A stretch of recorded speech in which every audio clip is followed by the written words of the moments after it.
el peor escenario era que yo persiga un proyecto que fracase y tenga que buscar un trabajo o que tenga que empezar otra cosa. Y parte de eso lleva un poco de vergüenza profesional, ¿no? Como puta, hice esto y fracasé. Y dejé este trabajo muy prestigioso que me iba a mandar a hacer un MBA a una de las mejores universidades del mundo. Este, y arruiné mi futuro. Y la realidad es que esa última parte es la que está equivocada. O sea, sí, el peor escenario hubiera sido que fracase, pero eso tiene muchísima riqueza, esa experiencia.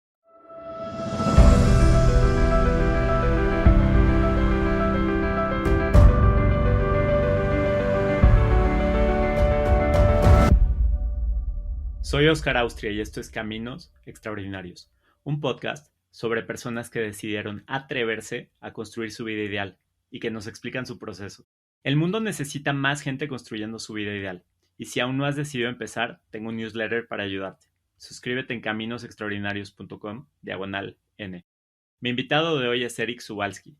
Después de trabajar en Wall Street, Eric se atrevió a dejar su prestigioso trabajo para construir su camino como emprendedor. Hoy hablamos de cómo forzó su entrada a Goldman Sachs, de separar la identidad de los logros, del rol de la intuición en decisiones de vida y de sus hábitos para vivir 100 años. Mi estimado Eric, bienvenido. Muchas gracias, Oscar. Estoy muy emocionado de estar aquí. Gracias por la invitación. Antes de empezar, me encantaría preguntarte por qué duermes con cinta en la boca. Hiciste buena tarea. Eh, Últimamente o sea, a mí como que me interesa mucho todo el tema de salud y como que todas estas tendencias y biohacks para tener una vida más plena, más saludable, mejor calidad de vida.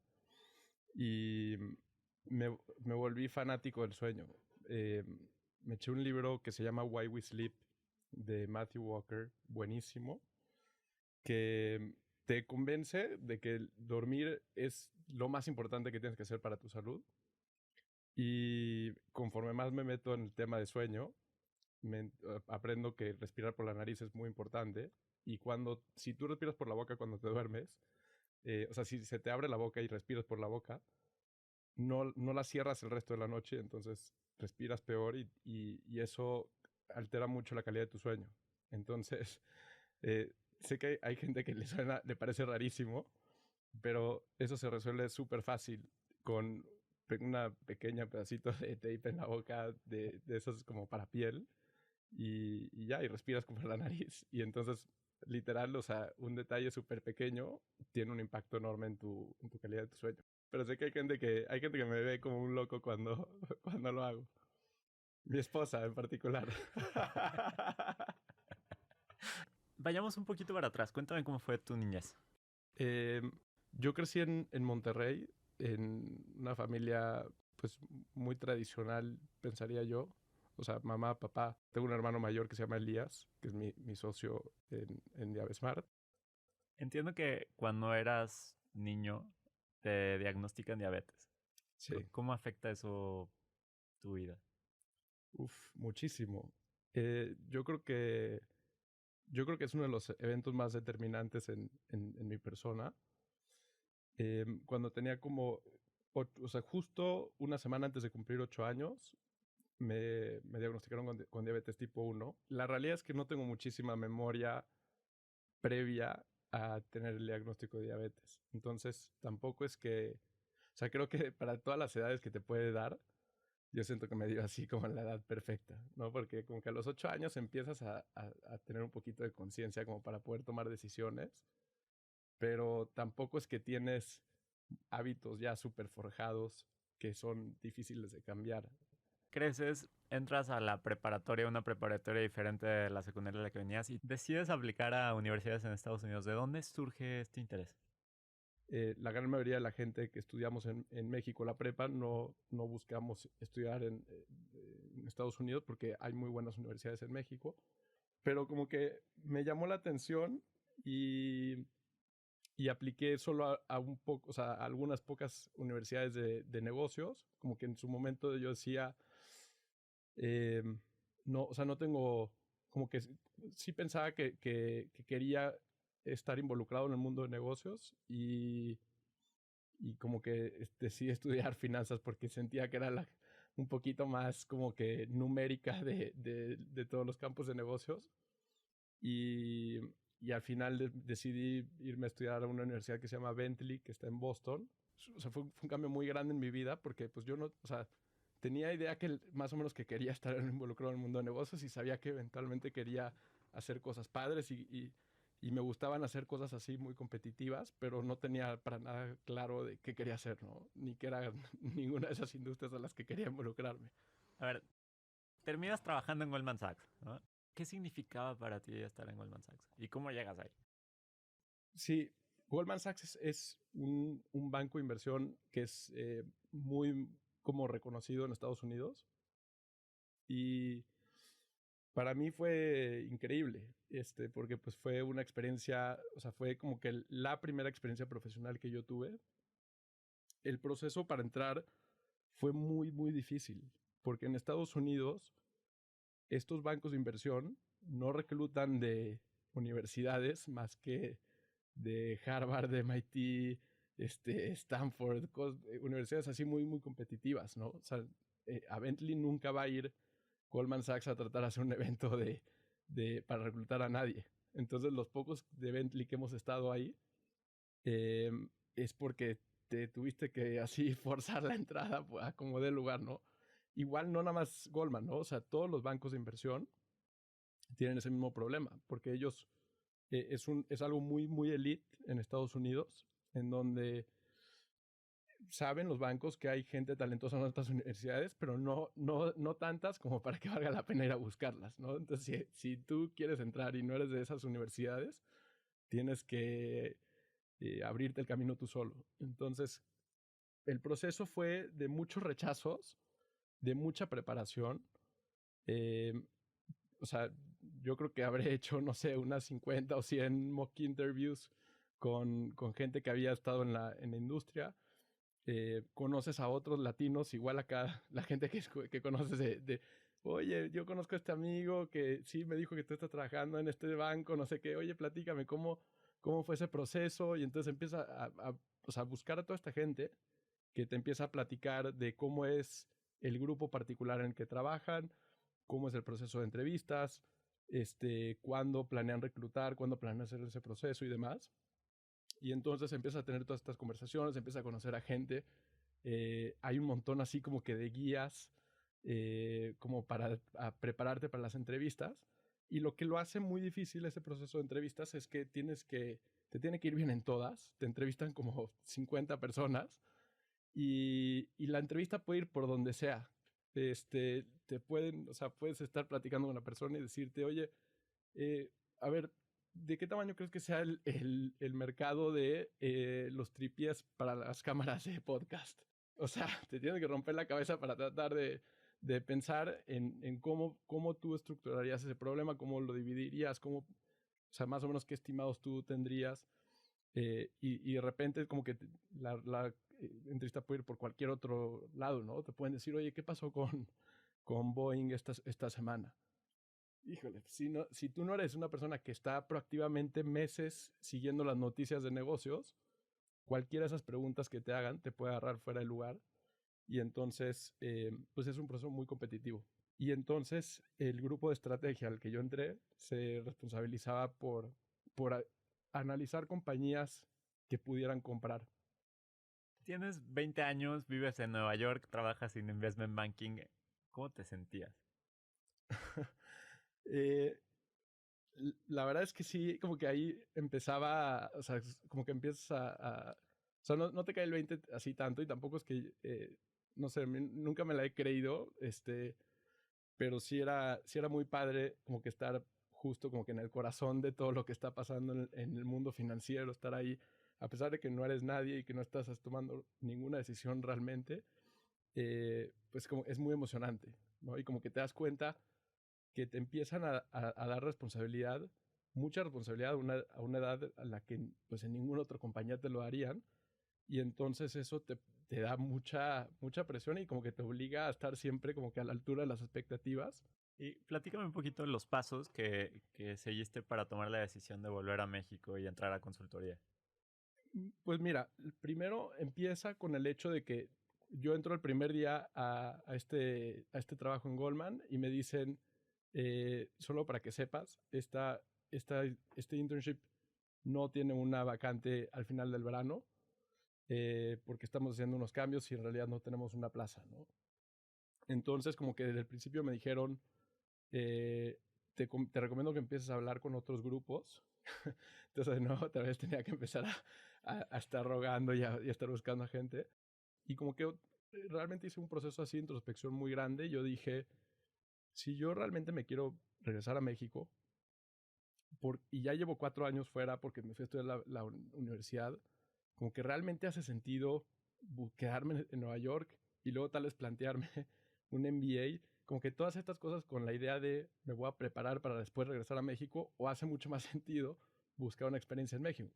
Incluso Goldman, por ejemplo, tiene una presencia en México, y entonces incluso si hubiera estado en el grupo de Latinoamérica, hubiera estado padre estar en Nueva York, pero hubiera estado viendo deals de otros países, excepto México, porque los de México los verían en México. Entonces, como que me di cuenta que parte de mi interés en quedarme, en buscar oportunidades en Nueva York o en Estados Unidos era un poco como que malinchista pues digamos que sin pensarlo así muy, muy profundamente. Y, y cuando empiezo a buscar ya, digamos que bancos que tengan presencia en México, también empecé a buscar en consultoras y, y como que empecé a hacer el proceso con ellos mejor. Entonces dije, si realmente yo lo que quiero hacer es regresar a México, que sí me veía yo de largo plazo viviendo en México, eh, hacía mucho más sentido como que buscar estas oportunidades acá. ¿Por qué querías regresar a México? Eh, es una mezcla de muchas cosas. O sea, a mí me encanta México. Eh, o sea, me encanta el país, me encanta la cultura, me encanta. eh, o sea, cuando yo pienso en dónde me gustaría criar a mi familia, desde antes, para mí la respuesta era México. Este, y también, eh, digamos que hay una parte que yo veo un montón de problemas en México, de los cuales me gustaría formar parte de la solución, que pues ahorita, más adelante le entramos al tema de Diavesmart. Entonces, como que yo tenía así muy claro que donde quería empezar a sentar raíces en torno a mi carrera profesional era mejor un lugar en el que yo quisiera vivir, y entonces México me gustaba. Entonces llegas a México, entras a Boston Consulting Group, a Sí. una consultora. ¿Cómo era un día normal en tu vida?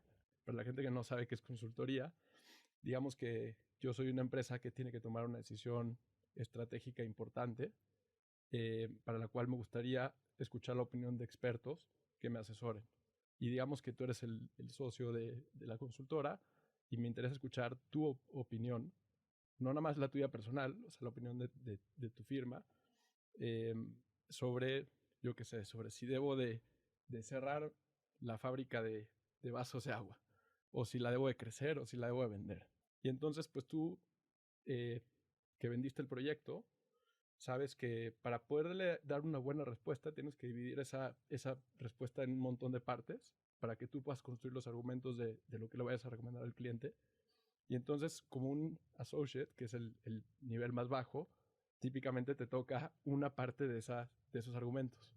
Y realmente todo el trabajo duro de arrastrar el lápiz y hacer estos análisis se va cascadeando al equipo, y entonces a ti como analista, digamos, te toca hacer mucho trabajo en donde lo que se espera de ti es un estándar de calidad muy alto.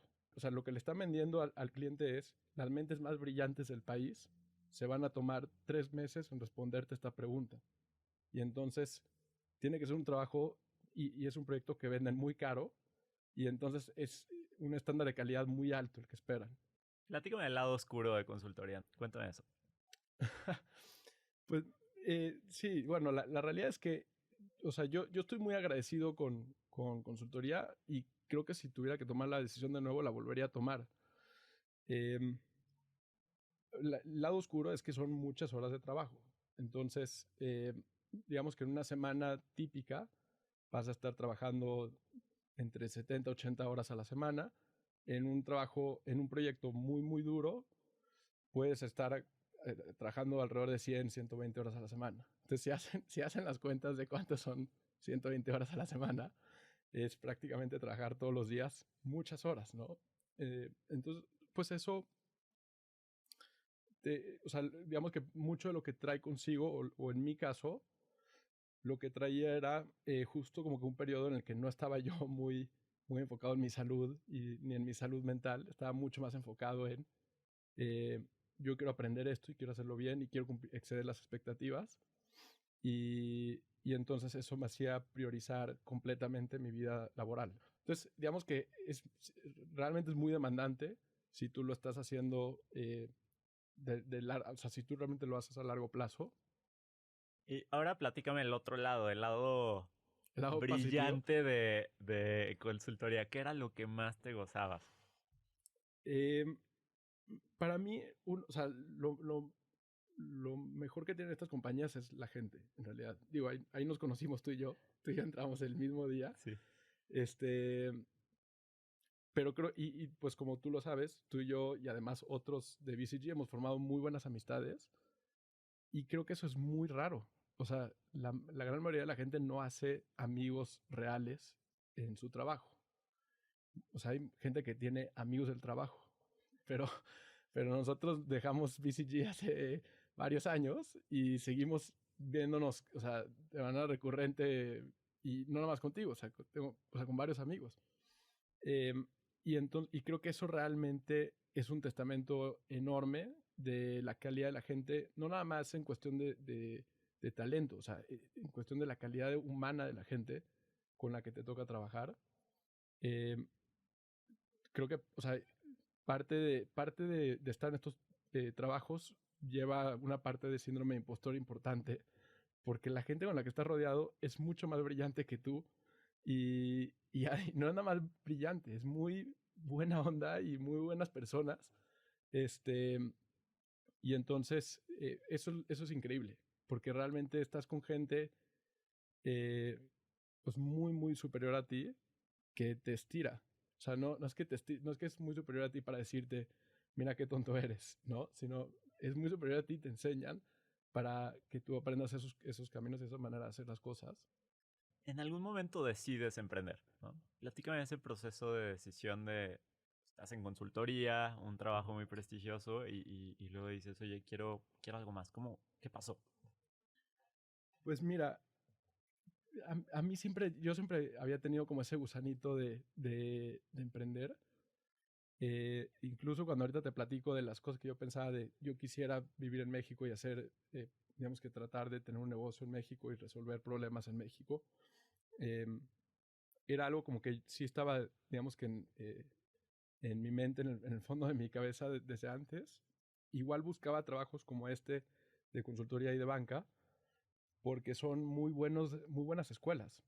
Este, entonces, en mi caso en particular, eh, está, está también muy influenciado por mi socio y hermano, con quien decide emprender, quien a la mitad de la carrera de medicina dice, yo no quiero dedicarme a ser doctor, yo no quiero dar consultas. Y afortunadamente él tuvo muy buenos mentores que le dijeron, no abandones la carrera, termínala, hay muchas cosas interesantes que puedes hacer eh, si tú estudias medicina a pesar de que no te dediques a practicar, a dar consultas. Y entonces, digamos que eso Elías lo empezó a empujar a pensar en cosas en las que quisiera hacer en el mundo de salud. Pero entonces como que Elías y yo ya estábamos como que platicando de estas posibles ideas que teníamos para emprender. Eh, en un punto, o sea, como que siempre estas conversaciones llegaban a un punto y era como que suena súper interesante eso, necesitamos entender un poquito mejor cómo funciona ese negocio, hay como que hacerle esa tarea. Y yo decía algo así como que sí, bueno, en mi tiempo libre lo voy a hacer. Y pues nunca, o sea, sí tienes tiempo libre, pero ese tiempo libre pues ya prefieres ir a ver amigos, ir a hacer otra cosa en lugar de hacer más trabajo, ¿no? Entonces, como que hacía eso y digamos que estas consultoras son muy buenos lugares para trabajar si quieres hacer una maestría. En México en particular, prácticamente todas tienen programas en donde te patrocinan el MBA y digamos que tú te comprometes a trabajar 2 años cuando te gradúes con ellos. Igual también te pagan cuando trabajas, ¿no? Pero en su momento, pero también como que te lo obligan. O sea, digamos que tienes que estudiar un MBA. Eh, y a mí, o sea, como que yo estaba justo ya en el punto en el que yo tendría que aplicar y, y a la par tenía todo este tema. Y entonces como que yo decía, y ya con Elías íbamos también avanzando sobre este posible negocio que queríamos hacer. Y yo decía, híjole, si, o sea, si yo, ahorita creo que es el momento para hacerlo. O sea, si yo quisiera, si yo hubiera aplicado al MBA, hubiera tenido que quedar, no sé, alrededor de 8 meses más en BCG, asumiendo que entro un MBA, hubiera ido, te lo reembolsan, pero entonces te gradúas en mayo del 2000, no sé qué, y tienes que regresar. O sea, haciendo las cuentas, ya habrían pasado casi 5 años de donde yo estaba a donde tendría que, si yo me hubiera graduado, ya hubiera terminado esos 2 años de reembolso, no de reembolso, de repago del MBA.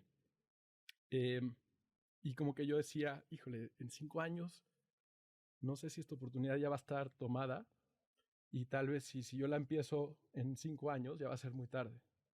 Y además en ese momento, en mi vida personal, yo estaba soltero, eh, no le debía nada a nadie, ¿sabes? Tenía algo de ahorros que había hecho mientras trabajaba en consultoría y yo decía, no, o sea, no tengo nada que perder en ese momento. Y, y si me iba por la otra ruta, yo sabía que varios años después a mí me iba a dar más miedo emprender porque pues es mucho más difícil cuando ya tienes, no sé, una pareja, una relación estable, tal vez ya estás casado, tal vez estás pensando en tener hijos. En ese momento es mucho más difícil animarte a aventarte al vacío. Y entonces así fue como que tomé la decisión, hablé con los socios y más o menos por ahí de octubre del 2017 ya, ya estoy desempleado. Esa es otra palabra para llamar a un emprendedor. Y me aviento al vacío. ¿Cuál era el peor escenario para ti? Creo que eso es una pregunta que mucha gente no se la plantea bien. El, el peor escenario era que yo persiga un proyecto que fracase y tenga que buscar un trabajo o que tenga que empezar otra cosa. Y parte de eso lleva un poco de vergüenza profesional, ¿no? Como puta, hice esto y fracasé. Y dejé este trabajo muy prestigioso que me iba a mandar a hacer un MBA a una de las mejores universidades del mundo, y arruiné mi futuro. Y la realidad es que esa última parte es la que está equivocada. O sea, sí, el peor escenario hubiera sido que fracase, pero eso tiene muchísima riqueza, esa experiencia.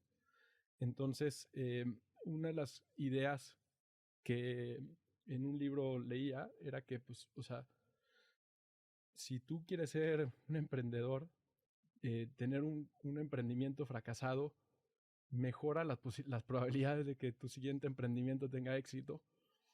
O sea, la probabilidad de éxito de los second time founders es significativamente mayor que la de first time founders. Eh, y obviamente la contraparte de eso es, si sí tiene éxito y tu idea que tenías en mente prospera, pues es increíble, ¿no? Es como que estás pudiendo hacer lo que tú quisiste hacer en el mundo. Y entonces como que eso, para mí el upside que tiene eso, en cuestión de satisfacción personal, profesional e incluso de potencial ingresos económicos, era mucho mayor que lo que yo podía fracasar de desperdiciar 2 años de mi vida. Eh, o sea, incluso si yo hubiera fracasado y decidía no emprender un segundo proyecto, yo creo que esa experiencia es súper valiosa para muchas empresas. O sea, el poder agarrar a alguien que a una edad muy joven haya tenido una experiencia de liderazgo de, de tomar decisiones muy relevantes de negocio, que entienda así toda la idea completa de un negocio, es súper valioso para una compañía que quiere perseguir un nuevo proyecto, que quiere tener un rol de estrategia o que quiere incluso un puesto de dirección general. Pues obviamente depende de qué empresa, ¿no? Pero yo sabía que esa experiencia iba a ser muy útil si fracasara o si hubiera tenido éxito. Platícame un poquito tu proceso de transformación de no empleado de no emprendedor a emprendedor. Híjole, han habido muchísimas transformaciones.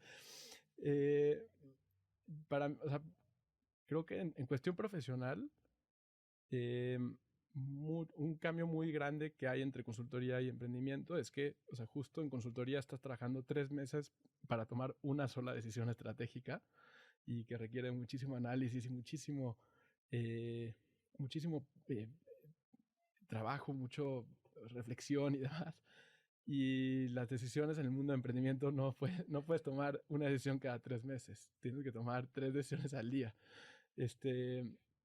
Entonces, como que justo cambiar el switch de sobreanalizar todo a probar e iterar cosas es uno de los cambios principales que tienes que hacer para que funcione. Y uno de los principios principales del mundo de emprendimiento es que tú puedes tener una muy buena idea, pero tú no sabes que tú crees que tiene muy buenas posibilidades de funcionar, pero tú no sabes si la idea A o la idea B es la buena. Entonces tú tienes que probar la idea A y luego probar la idea B y ver cuál funciona mejor. Y entonces eso lo tienes que hacer constantemente. Eso significa que estás constantemente fracasando, ¿no? Por lo menos si solo estás probando estas dos ideas, pues la mitad del trabajo que vas a hacer es fracasado, pero la decisión con la que te quedas la tomaste mucho más rápido, probando y te quedas con una mejor solución, ¿no? Y eso lo puedes aplicar para absolutamente todo, desde el nombre del producto hasta el color que usas en la publicidad, hasta el mensaje que usas para vender, hasta absolutamente todo. Todo lo puedes ir probando y entonces estás iterando constantemente. O sea, digamos que lo más importante, el trabajo más importante que tiene que resolver una startup es resolver cuál es el modelo de negocio con el cual es sostenible. Y entonces, hasta que tú no tengas una idea que sea sostenible y que tenga el potencial que tú le ves, tienes que estar iterando y tienes que estar probando qué es lo que funciona y qué es lo que no funciona. Entonces, han pasado muchísimos cambios en estos 5 años. Han pasado 5 años, fundaste Diabesmart. ¿Qué es Diabesmart? Diabesmart lo que va a hacer es eliminar las muertes de diabetes en el país. Es una meta que nos asusta y nos inspira a levantarnos a trabajar todas las mañanas. Y eso en la práctica, lo que hacemos es ofrecer un tratamiento integral para el manejo de la diabetes. Eso consiste en consultas de médicos, nutriólogos y psicólogos que entregamos con una experiencia increíble para los clientes que tiene 5 veces mejores resultados que las alternativas en el mercado.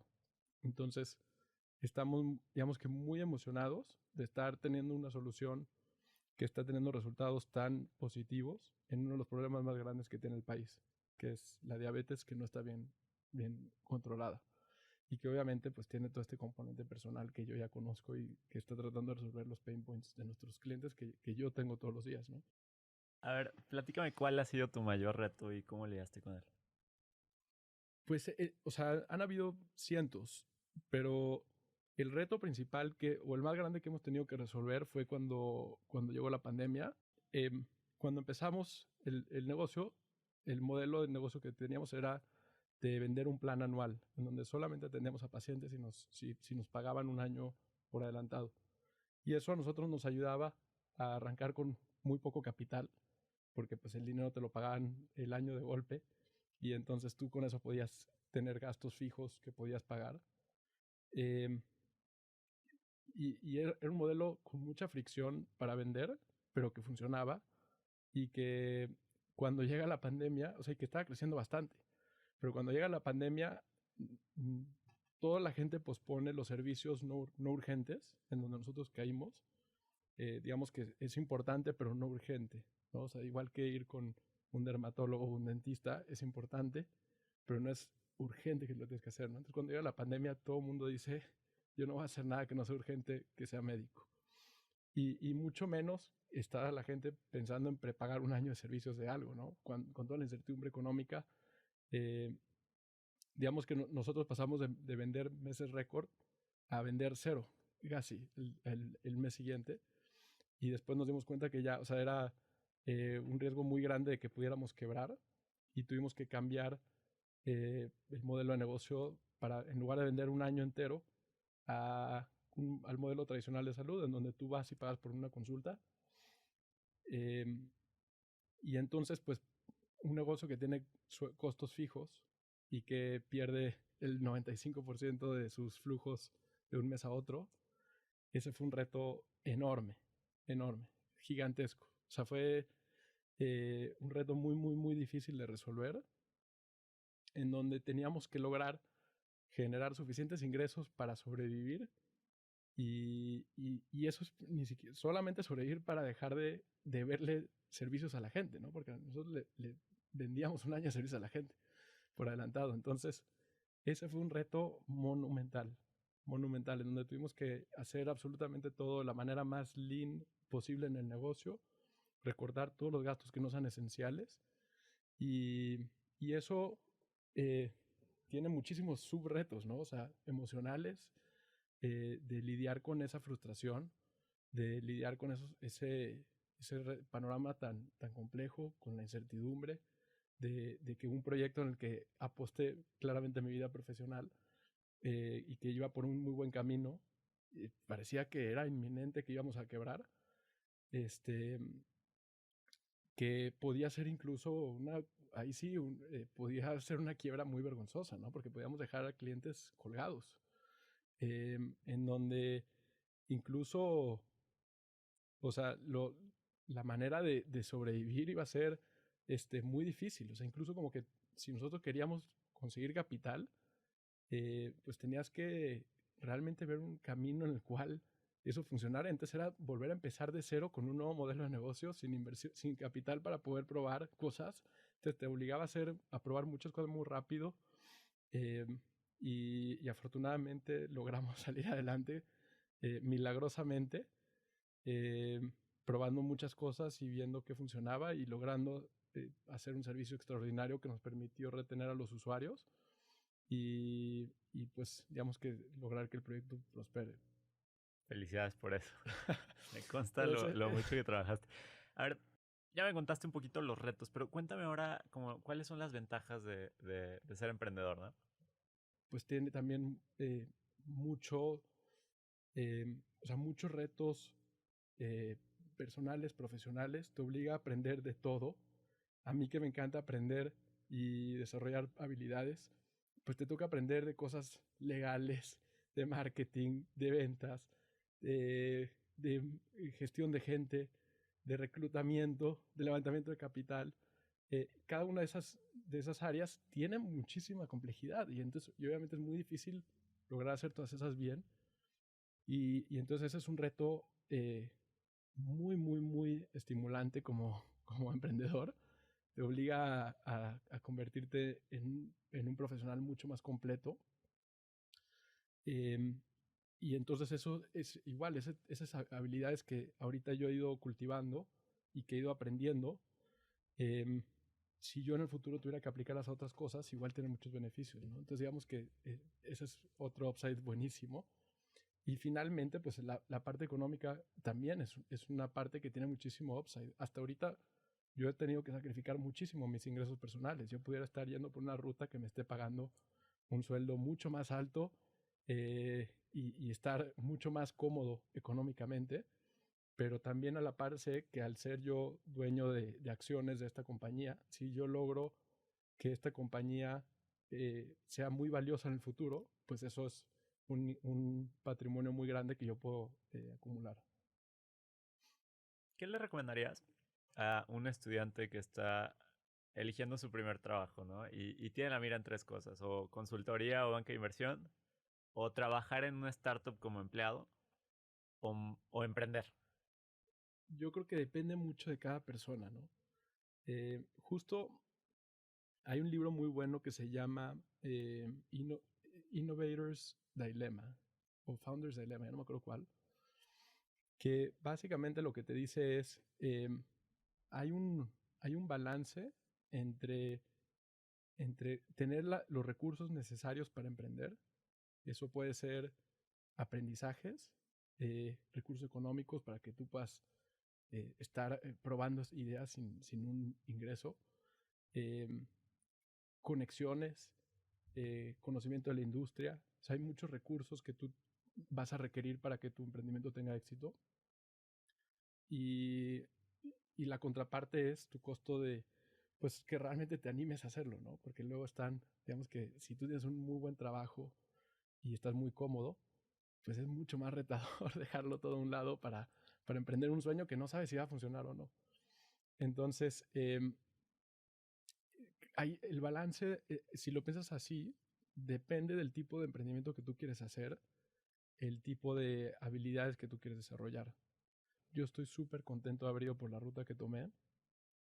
En parte, las habilidades que yo aprendí en BCG me han sido muy valiosas en cuestión de digamos que la calidad del trabajo que tengo que hacer, el rigor en el análisis para evaluar las cosas que estamos haciendo nosotros, para poder tomar mejores decisiones, para poder aprender muy rápido, para poder hablar con gente de niveles de jerarquía en empresas muy diferentes, desde puestos muy bajos hasta directores generales, inversionistas. Eh, entonces, ese tipo de experiencia para mí fue súper relevante, pero muchas cosas no. Digamos, justo esta idea de que pues haces muchísimo análisis para tomar una decisión en 3 meses, pues no, esa no es la manera en que tomas decisiones en una startup. Pero entonces, pues yo creo que si realmente lo que quieres hacer es emprender como meta final, me inclinaría por emprenderla desde un inicio. A menos de que esa startup a la que tengas acceso sea una startup con muy buenos jefes y que sea una startup de la que yo pienso que puedo aprender mucho.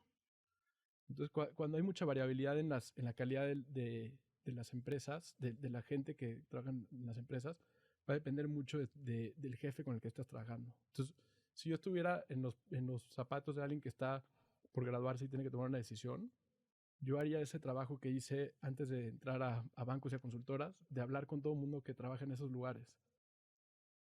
¿Qué trayecto? A ver. Vamos a una parte. Te he escuchado hablar mucho de salud y de relaciones, entonces me gustaría hablar de los dos, pero empecemos con relaciones. Quiero que me cuentes, ¿qué factores ponderaste a la hora de tomar la decisión de me quiero casar? La realidad es que, a pesar de que yo soy una persona que toma decisiones de manera muy racional y justo te platicaba de cómo yo me he vuelto una persona muy planeadora, las decisiones más importantes no las tomé con la cabeza y afortunadamente han funcionado. La primera definitivamente es haberme casado con Constanza y igual cuando pienso en el haber emprendido, o sea, yo ahorita te platico cómo vi el peor escenario y se justificaba y demás, pero en realidad era mucho más de partir del supuesto de que yo quería emprender. Y eso salía de algo como del corazón o de la intuición o de lo que sea. Eh, y afortunadamente he ido por muy buen camino. Igual creo que también la parte de regresar a México tampoco era, o sea, creo que las decisiones más importantes de mi vida no las he tomado con la cabeza. Y creo que afortunadamente han funcionado bien. Y creo que eso también revela mucho eh, pues los límites que tienen las cosas que tú puedes razonar y las cosas que no pueden razonar. Vamos a salud, ¿no? Eres un obsesionado con la salud, me encantaría. Me contaste que después de Vía Smart te has metido más al tema y, a ver, ¿qué es salud para ti? Eh, yo creo que salud es como realmente sentirte pleno. Creo que aquí es en donde te digo que se mezclan muchos de estos conceptos de físicos y emocionales y laborales también.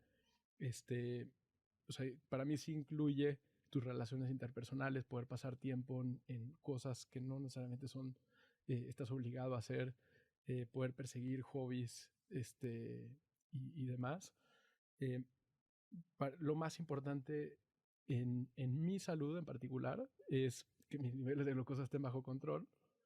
Y para que mis niveles de glucosa estén bajo control requiere de mucho conocimiento propio y de una, o sea, y si tienes una buena alimentación, ayuda muchísimo. Entiendo que durante 2 años comiste exactamente lo mismo todos los días. Casi, no exactamente lo mismo, pero sí soy muy rutinario. eh, Hay un muy buen libro que se llama Atomic Habits y tiene una idea muy importante que es algo así como que no nos elevamos a la altura de nuestras metas, nos reducimos a la altura de nuestros sistemas. Entonces, si yo digo, yo quiero bajar de peso, yo quiero ponerme fit, yo quiero sentirme con más energía, obviamente es importante establecer esas metas, pero es mucho más importante eh, crear esos sistemas que a ti te permitan lograr esos resultados. Y platícame eso, ¿por qué tu congelador está lleno de huesos? Pues mira, eh, uno de los beneficios de ser como muy metódico con tus hábitos de salud es que una vez que los haces y no te requieren de fuerza de voluntad, puedes agregar, o sea, digamos que tu baseline mejora, ¿no? Y puedes agregar cosas nuevas. Entonces, he ido agregando muchísimas cosas a mis hábitos de salud. La primera es alimentación, eh, sueño, actividad física, son así los 3 pilares esenciales, pero luego agrego también otras cosas, como por ejemplo tomar caldo de huesos, pero entonces como que la manera en que pienso yo sobre esto es sobre si tú eres muy rutinario con lo que comes y esas comidas que estás comiendo son saludables, pues casi que tienes control absoluto sobre la calidad de los alimentos que tienes, porque si la comida que estás comiendo es saludable, la cena que estás comiendo es saludable y los snacks, si es que estás comiendo entre comidas, son saludables, pues todo lo que estás comiendo es saludable, ¿no? Eso mejora muchísimo la calidad de tu alimentación. Entonces, mucho de lo que hago es eh, evitar la gran mayoría de productos procesados. O sea, si viene empaquetado en un pedazo de plástico, típicamente no lo estoy consumiendo mucho. Eh, y justo como que en los snacks es uno de esos espacios en donde la comida procesada todavía como que medio que se empieza a mezclar en tus hábitos. Y alguna vez me metí a a leer sobre este tema del caldo de huesos y cómo el impacto que tiene en tu flora intestinal y el rol que tiene la flora intestinal en tus antojos, en tus emociones, en tus curvas de glucosa. Y vi que el caldo de huesos era una de las cosas más saludables. Entonces como que empecé a aprender mucho de eso y entonces me preparo yo. Como que bueno, la primera vez creo que compré un caldo de huesos, no me encantó el sabor. Y luego como que dije, pues sabes qué, si esto se supone que es muy saludable, pues lo voy a preparar yo en lugar de ir a comprarlo. Yo no sé qué le ponen los demás. Entonces como que como ves, muchas veces cuando encuentro un tema nuevo me meto de lleno y entonces compro huesos orgánicos para prepararlos en casa y, y ese es mi snack de las tardes. Todos los días me tomo como una tacita de caldo de huesos. Eh, Me encanta y como que se encajó muy bien en mis hábitos y llevo ya como un año tomando caldo de huesos y me encanta, es súper saludable. Pero a ver, platícame, has mencionado sueño, has mencionado alimentación, has mencionado ejercicio. Resúmeme, ¿cuáles son los hábitos o los sistemas detrás de estos 3 factores? Claro. Pues mira, empieza el día cuando me levanto, pero realmente empezó la noche previa. Antes de dormir, típicamente trato o sea, digamos que le presto mucha atención a la exposición a la luz, o sea, digamos que si voy a ver la tele, que no sea lo ideal antes de dormir, lo hacemos con las luces medio bajitas, o idealmente apagadas, porque eso empieza a darle señales a tu cuerpo de que se empiece a preparar para dormir. Idealmente tengo una buena noche de sueño, a la mañana siguiente me levanto. Todavía no soy de esas personas que no toma el celular en la primera hora, pero esa es una de las siguientes metas que tengo. Pero entonces arranco el día empezando a trabajar, o sea, como que empiezo mi día, me hidrato, empiezo a trabajar al aire libre. Tengo un pequeño balconcito en el departamento que le pega el sol en la mañana, entonces salgo para tener exposición al sol. Esto ayuda mucho a que tu reloj interno esté eh, alineado con el horario en el que estás. Y eso también ayuda a que tus spikes de energía ocurran durante el día y a que en la noche realmente sí te dé sueño a la hora que te debería dar sueño. En la mañana me tomo la primera taza de café alrededor de hora y media, 2 horas después de haberme levantado. Esto evita que sea como un crash después de que se desvanece la cafeína. Me levanto sin alarma, por ahí de las 8:45, 9. Y pues le presto mucha atención a la alimentación. Trato de hacer ejercicio de alta intensidad 2 o 3 veces a la semana, idealmente espaciados entre un par de días. Cuando estoy enfocado en el trabajo, trato de realmente estar enfocado plenamente en el trabajo. Le presto mucha atención a ser como muy, muy despiadado con las prioridades que tengo que lograr y enfocarme solamente en lo importante que tengo que lograr.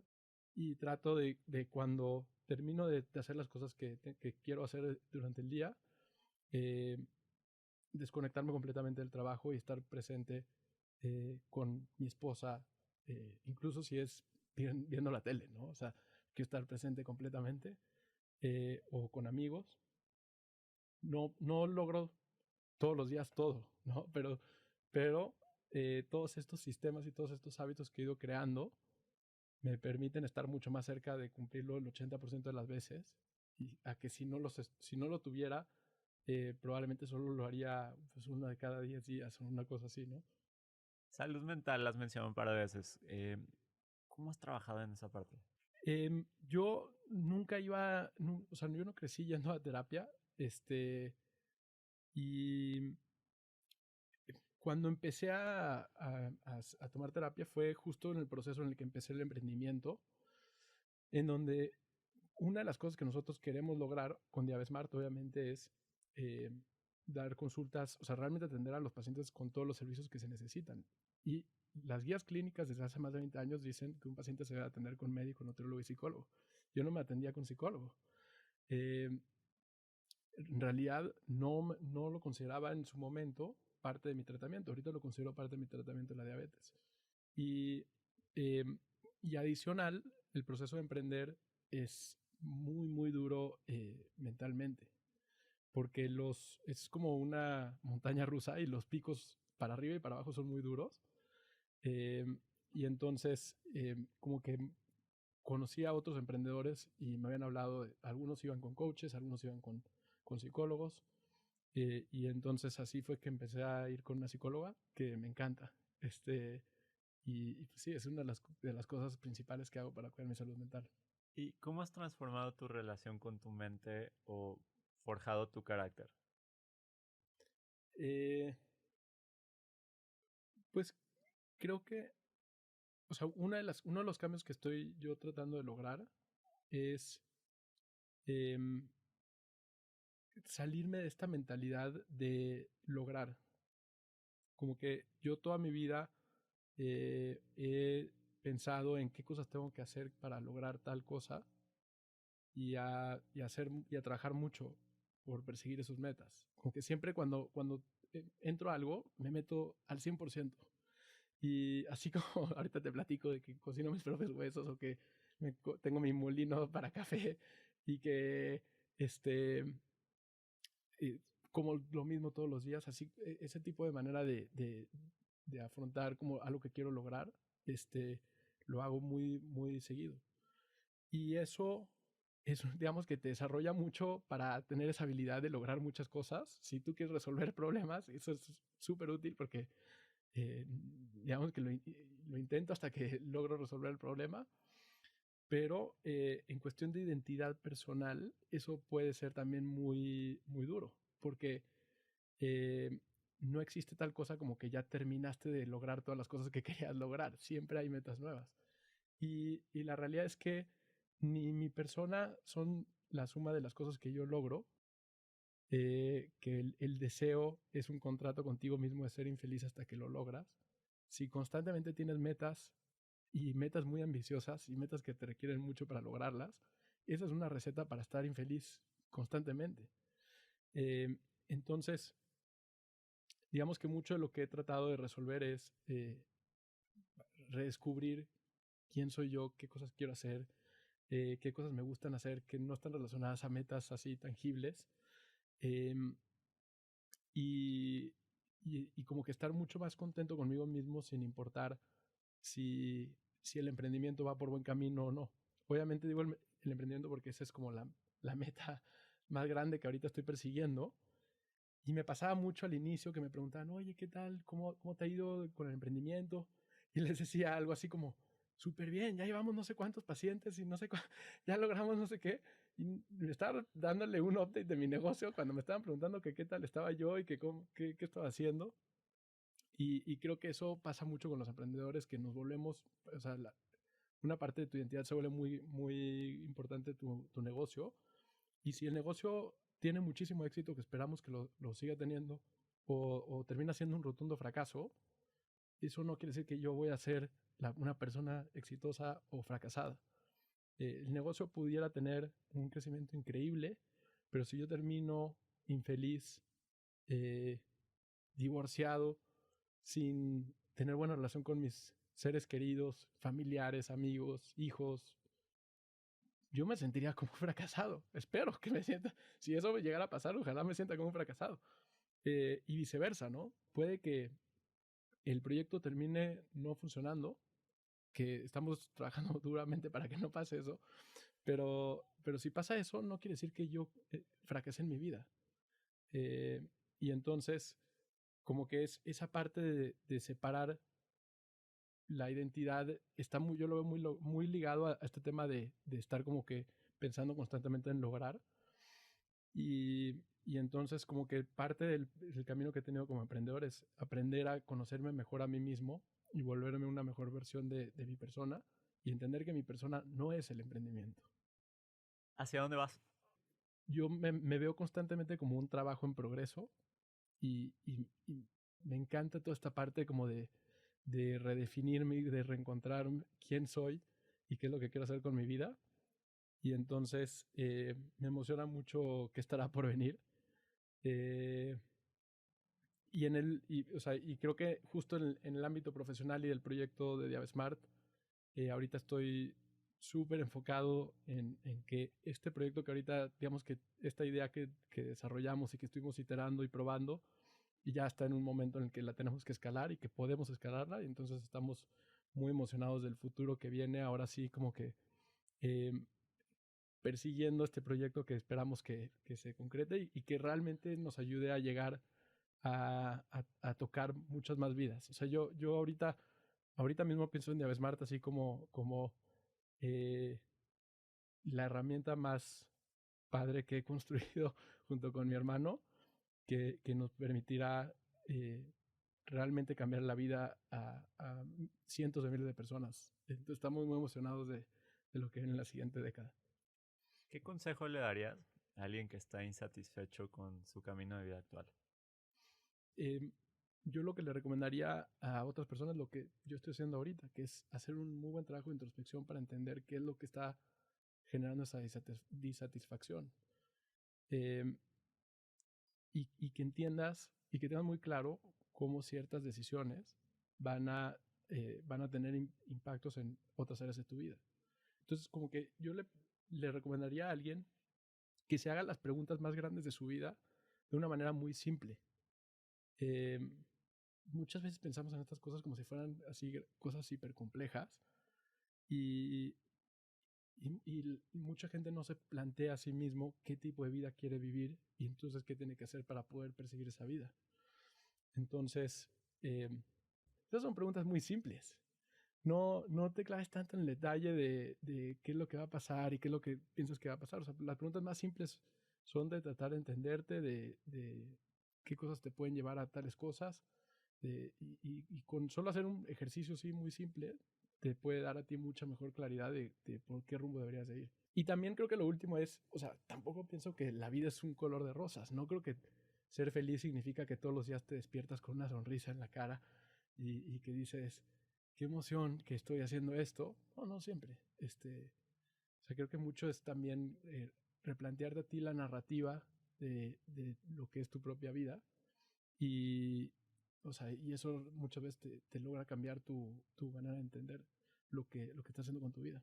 Es suficiente. Eric, muchísimas gracias por estar acá. Me disfruté mucho escucharte y platicar contigo. Te felicito por el camino que estás construyendo y ¿dónde puede seguirte la gente? Eh, yo estoy muy agradecido contigo, en verdad. La verdad es que es algo que creo que es la primera vez que hago una entrevista así. Eh, Te agradezco mucho que me hayas invitado. Ya sabes que a a mí me encanta echarnos estas pláticas, tú y yo. Este, la realidad es que no tengo una presencia en redes sociales. Les sugeriría que sigan la cuenta de Diavesmart, en donde estamos generando mucho contenido súper atractivo para gente que está explorando cómo mejorar su salud. Y la pueden encontrar en Instagram como @Diavesmart, en Facebook como Diavesmart y en YouTube como Diavesmart. En YouTube estamos generando mucho contenido. Entonces les recomiendo que busquen el canal y que vean el tipo de cosas que pueden hacer para mejorar su salud. Este, y a mí de manera personal, pues estoy en Twitter, estoy en Instagram y estoy en Facebook y en LinkedIn, pero la realidad es que no soy una persona activa en redes sociales y en todas estoy bajo mi nombre. Gracias, amigo. Oscar, mil gracias por la invitación. Te deseo muchísimo, muchísimo éxito en este proyecto que estás emprendiendo. En verdad. Gracias. Admiro la manera en la que Eric está construyendo su carrera como emprendedor y su salud física y mental. Si te gustó el episodio, puedes hacer 3 cosas. Primero, sigue Caminos Extraordinarios en cualquier plataforma, incluyendo Apple Podcasts, Spotify, YouTube e Instagram, para que te enteres de cada nuevo episodio. Segundo, califícanos con 5 estrellas y comparte el episodio para que más gente nos conozca. Tercero, regístrate para recibir consejos para construir tu vida ideal en caminosextraordinarios.com/N. Yo soy Oscar Austria y puedes encontrarme en Instagram como @oscaraustria.com. Eso es todo por hoy. Nos vemos en el próximo Camino Extraordinario.